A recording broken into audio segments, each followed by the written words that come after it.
पहले जो आपका लेक्चर था उसमें हमने चैप्टर नंबर 4 कंप्लीट किया था। 2 टॉपिक मैंने आपको उसके करवाए थे ऑनलाइन क्लासेस में। उसके बाद आपका चैप्टर नंबर 5 स्टार्ट होता है। इसमें आपने इसका नेम है आपके पास सर्कुलर मोशन। सर्कुलर मोशन इस चैप्टर में आपने जितनी भी बॉडी की मूवमेंट को डिस्कस करना है उनकी मूवमेंट सारी आपकी सर्कुलर पाथ में होगी, लेकिन होगी थोड़ी डिफरेंट तरीके से। सबसे पहले टॉपिक है आपके पास एंगुलर डिस्प्लेसमेंट। आपने एक चैप्टर पढ़ा था लीनियर मोशन वाला, जिसमें आपने डिस्प्लेसमेंट, वेलोसिटी और एक्सेलरेशन डिस्कस किया था। लीनियर डिस्प्लेसमेंट यानी कि एक बॉडी होती है वो स्ट्रेट पाथ में मूव करती है, लेकिन एंगुलर डिस्प्लेसमेंट, एंगुलर वेलोसिटी और एंगुलर एक्सेलरेशन ये सारी आपने अब डिस्कस करनी है। आपके पास एक पॉइंट होगा जो कि किसी जिसका डिस्टेंस होगा आपके पास पॉइंट O से R, और वो एंगुलर पाथ में मूव करेगा। उसमें आपने उसका डिस्प्लेसमेंट भी कैलकुलेट करना होगा और वेलोसिटी भी और एक्सेलरेशन भी। इसके लिए अब हमने सबसे पहले एक्सप्लेनेशन ली है, यहाँ से स्टार्ट करते हैं। Consider motion of a single particle. आपके पास एक सिंगल पार्टिकल है जिसको हमने P से डिनोट किया है, यहाँ पर देखें, और उसका मास है आपके पास m, ठीक है। और नेक्स्ट क्या है, in circular path of radius r। अब रेडियस कैसे आया है आपके पास, यहाँ पर देखें, ये पॉइंट O है आपके पास और ये आपका वो पार्टिकल है जिसने आपको P से रिप्रेजेंट किया, ठीक है। अब इस पॉइंट P से लेकर पॉइंट O तक जो डिस्टेंस है वो आपका रिप्रेजेंट हो रहा है r, ठीक है। और रेडियस हमने क्यों कहा है कि हमारे पास सर्कुलर मोशन है और सर्कुलर मोशन में मिड पॉइंट से किसी पॉइंट तक का डिस्टेंस, उसकी बाउंड्री में से किसी पॉइंट तक का डिस्टेंस जो है हमारे पास r होता है। नेक्स्ट देखिए, अब क्या है, वो particle is attached to the massless rod of length r। क्या है कि जो आपके पास पार्टिकल था वो आपके पास अटैच था किसी रॉड के साथ, ठीक है, और उस रॉड की लेंथ वो बता रहे हैं कि वो है आपके पास r, and other and is pivoted with O। यानी कि ये जो पॉइंट है O पॉइंट वो आपके पास है फिक्स पॉइंट है, यानी कि यहाँ पर ये परमानेंट अटैच है, और यहाँ पर अब क्या है कि आपका पॉइंट O किस जो है वो फिक्स है, ठीक है। यहाँ पर ये फिक्स है, लेकिन ये वाला जो पॉइंट है वो मूवमेंट वाला है, ठीक है।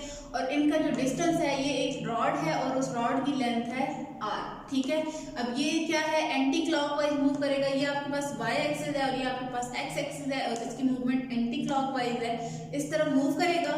तो क्या होगा, यहाँ पर ये एंगल बनाना जाएगा x एक्सिस के साथ। जैसे जैसे ये मूव करेगा इसका आगे से एंगल भी चेंज होता रहेगा। नेक्स्ट हमें एक बात बताइए कि normal to the plane of rotation, यानी कि अगर हम ये 3 डायमेंशनल में देखें तो क्या होगा कि ये जो z एक्सिस है ये इसके नॉर्मल होगा, यानी कि इसके नॉर्मल की सारी रोटेशन होगी आपके पास। यहाँ पर एक और पॉइंट है आपके पास, at any time t it is a position of OP1। ये आपके पास इस डायग्राम को देखें आप, यानी कि यहाँ पर आपके पास x और y एक्सिस है, OX एंड OY। ये नॉर्मल आपके पास प्लेन है, और ये OP1 आपके पास वो रॉड है जिसके साथ एक पार्टिकल अटैच है।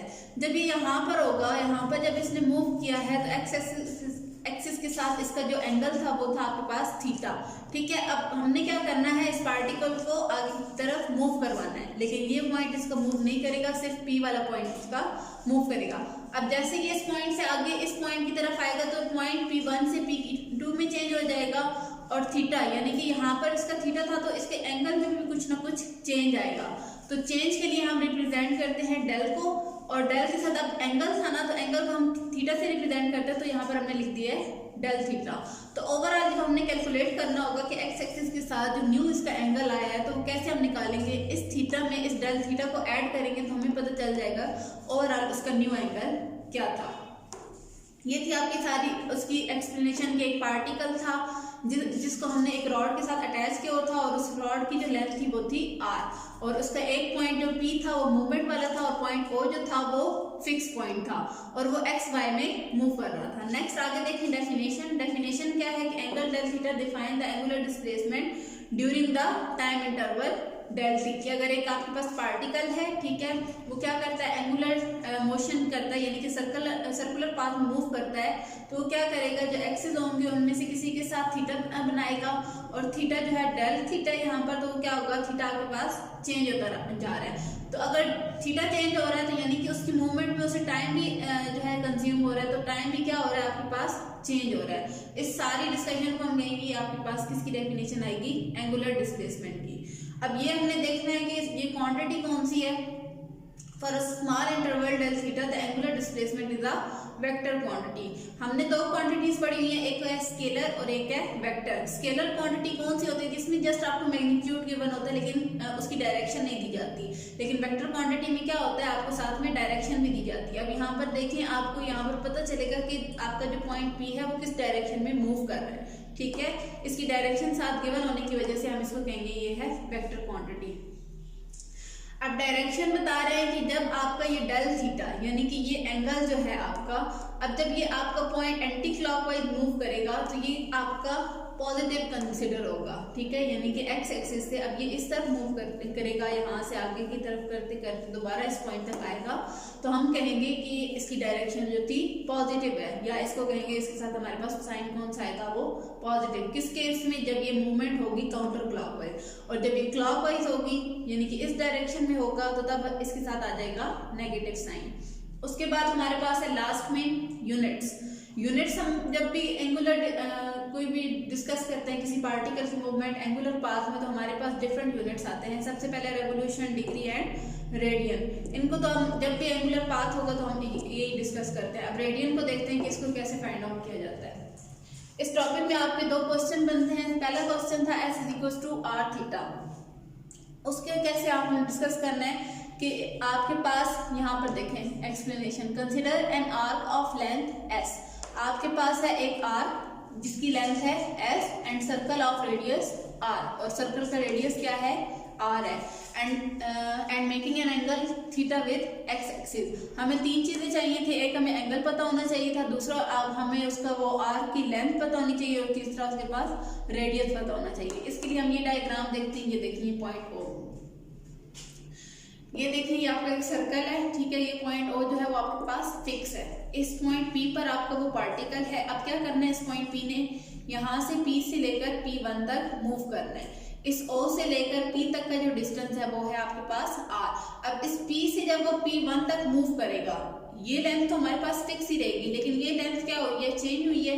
तो ये जो लेंथ है, ये जो आर्क है आपके पास, इस आर्क को रिप्रेजेंट कर रहे हैं S से, ठीक है। अब यहाँ पे देखिए theta is equals to S over R। थीटा आपके पास एंगल है, S आपके पास आर्क लेंथ है, और R आपके पास रेडियस ऑफ सर्कल है। अब साथ में रेडियन लिखा हुआ है, यानी कि अब थीटा को आपने निकालना है कि इसमें रेडियन में साथ इसका यूनिट यूज हो रहा है। अब R यहाँ पर डिवाइड हो रहा है, जब यहाँ पर डिवाइड हो रहा है इक्वल की इस तरफ, तो दूसरी तरफ जाकर क्या हो जाएगा, मल्टीप्लाई। तो इक्वेशन आपके पास बन जाती है S is equals to R theta, where theta is in radian, यानी कि थीटा का जो यूनिट होगा या डिस्प्लेसमेंट का जो यूनिट होगा वो आपके पास रेडियन में होगा। नेक्स्ट क्वेश्चन आपका इस टॉपिक में बनता है, prove that 1 radian is equals to 57.3 degree.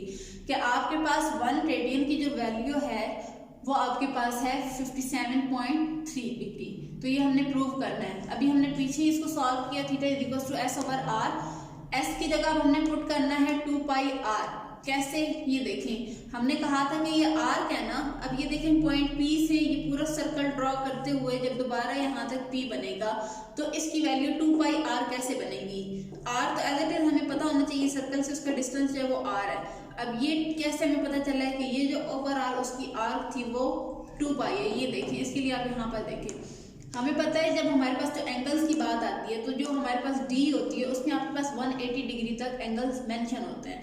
जब आप इसको कंप्लीट कर देते हैं यानी कि दो डीज को कंबाइन कर लेते हैं तो आपके पास 180 प्लस 180, तो ये आपके पास क्या बन जाएगा, 360 बन जाएगा।